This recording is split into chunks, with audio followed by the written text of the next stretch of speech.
শুরু করতেছি মহান সৃষ্টিকর্তার নামে, যিনি পরম করুণাময় এবং অত্যন্ত দয়ালু।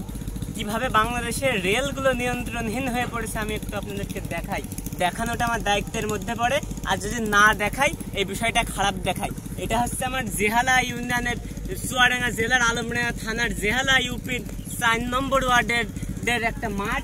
এইদিকে আপনি এটা হচ্ছে চুয়াডাঙ্গার আলমডাঙ্গা রেলপথ বলতে পারেন, আবার এদিকে খুলনা টু ইরশড্ডি ভেড়ামারার এদিকে রেলপথ বলতে পারেন। তো এখানে আমার পিছনে দেখেন, একটু জুম করে দেখাও, এটা হচ্ছে যে জ্বালানি যে তেল আছে সেই তেলের একটা বগি।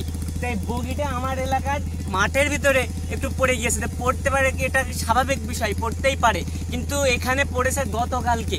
আমি খবর পাইনি এবং আজকে খবর পাওয়ার সাথে সাথে আসলাম, এসে আমি আপনাদেরকে একটু দেখাইতে চাচ্ছি।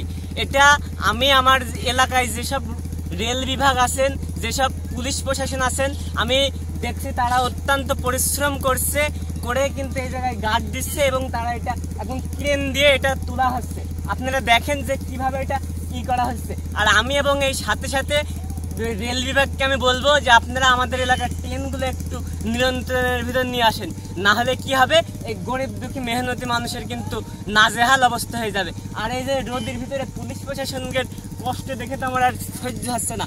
আমি আপনাদেরকে বলতে চাই, আপনারা একটু দেখেন যে কিভাবে করছে, এবং আমি সেই সাথে সাথে বলবো যে আপনারা একটু এটা দ্রুত ব্যবস্থা নেন। এখন তো আন্দোলনের কারণে এখন তো ট্রেন চলাচল বন্ধ, না হলে আজকে কত কোটি টাকা যে লস হতো এর কোনো তো ধরেন হিসাব নেই। পুরো ট্রেন কিন্তু চলাচল বন্ধ।